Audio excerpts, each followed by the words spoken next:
Chapter 10.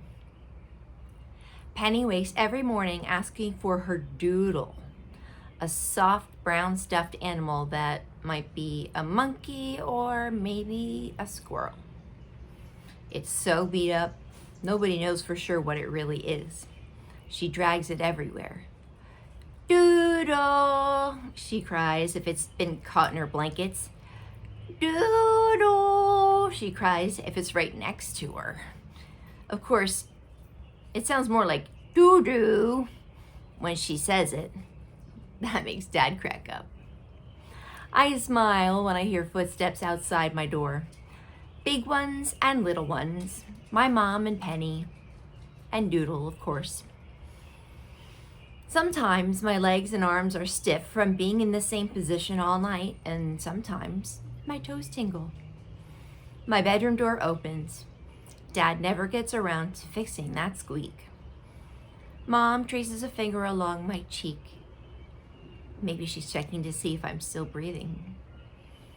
I am. I open my eyes. I wish I could say, "Good morning." But I just grin instead. She pulls me up and hugs me, rarely stopping to sit in the rocking chair anymore. She rushes me to the bathroom because I usually have to go really bad first thing in the morning. Penny trails behind us wearing a huge red and white hat like the one in Cat in the Hat. The girl has a major hat obsession and always with her doodle. Butterscotch is never far from her. She lets Penny put hats on her and somehow endures Penny's hugs, which can sometimes feel more like chokeholds. I've gotten a few. She barks to alert Mom or Dad if Penny gets too close to an electric plug or the front door. Our bathroom is painted ocean blue and is large enough for Penny, Butterscotch, me, and Mom, and my chair without feeling crowded. That's a good thing because we spend a lot of time in there. Penny and I make pretty big messes, but at least I don't have to wear diapers. It's bad enough that someone has to put me on the toilet, but diapers? Yuck. Even though the doctor said it would be impossible, by the time I was 3, Mom had me potty trained like any other kid my age. I hated sitting in dirty diapers, and she hated changing them. So I figured out a way to let her know I had to go, and she'd hustle me to the toilet. Mom and I can sometimes talk without words. I point to the ceiling, and somehow she just knows whether I'm talking about the ceiling fan, the moon, or the dark spot where the rain leaked through during the last thunderstorm. She can tell if I'm sad. She can sense when I need a hug. She rubs my back and makes me relax when I'm tense and upset. She tells dirty jokes sometimes when Dad isn't listening. We both crack up. One morning, as she was getting me dressed for school, I pointed to her stomach, then covered my eyes as if the sight were too much to look at. It was shortly after Penny had been born, and she still had a good-sized baby bulge. "Are you calling me fat?" she asked, acting insulted. I laughed a little and said, which is the closest thing I've got to a yes. Instead, I held my arms out like I was making a big circle and laughed out loud. Huge, enormous, like an elephant. I could tell she knew everything I was thinking. We both rolled with laughter, and then she hugged me tight. I wish I could tell her I loved her. Mom knows when I'm hungry or thirsty, and whether I need a glass of milk or just some water. She can tell if I'm really sick or simply faking it because sometimes I do pretend I don't feel good just so I can stay home. She can tell what my temperature is just by feeling my forehead. She only uses the thermometer to prove she's right. I can tell stuff about what she's thinking too. By the end of the day, after she's been at the hospital all day, then fix dinner, then bathe Penny and me and put me in my bed. I can tell she's kind of reached her max. She breathes hard, her forehead is sweating. I sometimes reach out and touch her hand with mine. I can feel her calm down, and she'll trace her fingers along my cheek just like she does in the morning and give me a kiss goodnight. Every Saturday morning, after I've been fed, Mom reads the newspaper while she has her coffee, and Penny smashes bananas on her high chair tray. Butterscotch doesn't like fruit, but she stays close by, just in case somebody drops a piece of bacon. Mom's off on weekends, so she relaxes. She sometimes reads articles or tells me about the latest hurricane or uprising or explosion in the world. More fighting in the Middle East, she says. I've seen it on TV. Bombs and tears and faces of fear. There's a new Superman movie coming out soon, she reads as she shakes the newspaper flat. Maybe we can go catch a matinee. I love superheroes. I guess Superman is my favorite because he can fly. How great would that be? Mom reads me the comic pages also. I like Garfield. Garfield is cheating on his diet again, Mom says. He ate John's lasagna and Odie's meatballs. I laugh and point at Mom's hips. You calling me fat again, Miss Dee Dee? Just because I finished off your spaghetti last night? I grin.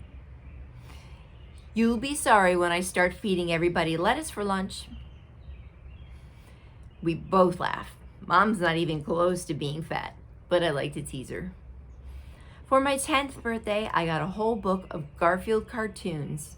Now, that's what's up. I made Dad read it to me over and over. Garfield is a cat who has a lot to say, but all his words are written in little circles above his head. He can't really talk, of course. He's a cat. But sometimes that's how I feel.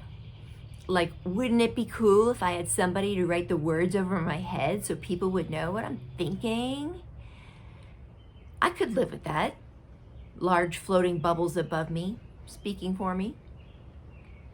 Wouldn't it be cool if somebody could invent a bubble talking machine before 5th grade starts in a couple of weeks? Ha! When I try to talk, the words are exploding in my brain, but all that comes out are meaningless sounds and squeaks.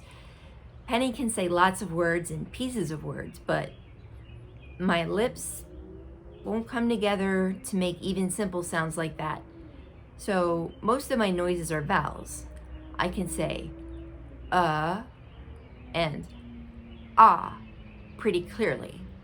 And if I concentrate, sometimes I can squeeze out a buh, huh, but that's it. My parents can usually figure out what I need just by listening carefully. To outsiders, I probably sound like one of those children who was raised by wolves.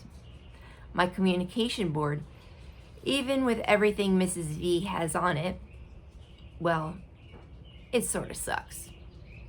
For example, one afternoon earlier this summer, I had a taste for a Big Mac and a shake. Vanilla. I love fast food. Mom wasn't home, and getting my father to figure out what I want is sometimes a big job. I pointed to the picture of my dad, the word go, the word eat, and a happy face. That's all I had to work with. I gotta give him credit, he tried. He asked me a million questions so I could point to yes or no. Are you hungry? Yes. Okay, I'll fix you some tuna salad. No. I pounded my tray. I thought you said you were hungry. Do you want some spaghetti? No. gentler this time. So what do you want? No answer. Nothing on my board could describe it. I pointed to go again.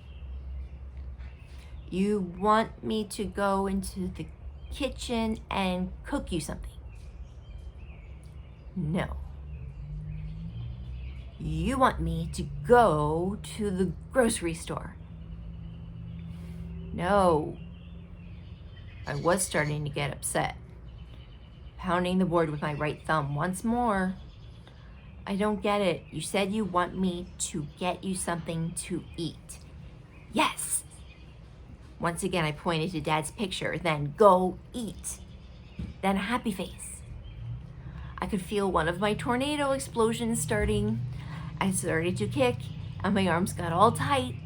It was driving me crazy that I couldn't tell him about a stupid Big Mac. Calm down, sweetheart, Dad said softly. My jaws felt like steel bars. I knew I was breathing hard and my tongue wouldn't stay in my mouth. I hit my board once more, aiming at a no word in particular. I screeched. I'm sorry, Melody, but I can't figure out what you mean.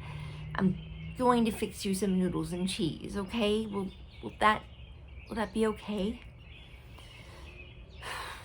I sighed and gave up and pointed to yes.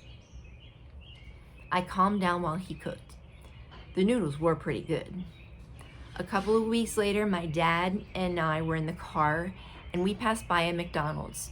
I screeched and kicked and pointed like Godzilla was coming down the street. Dad must have thought I was nuts. Finally, he said, "Would you like to stop and get a Big Mac and a shake for dinner tonight as a treat?" I shouted, "Ah!" as loud as I could and kept on kicking with absolute delight as he pulled into the drive-thru. He never did make the connection between that fast food stop and my request a couple of weeks earlier, but that's okay. Even though it took us an hour to finish, it was one of the best hamburgers I ever had.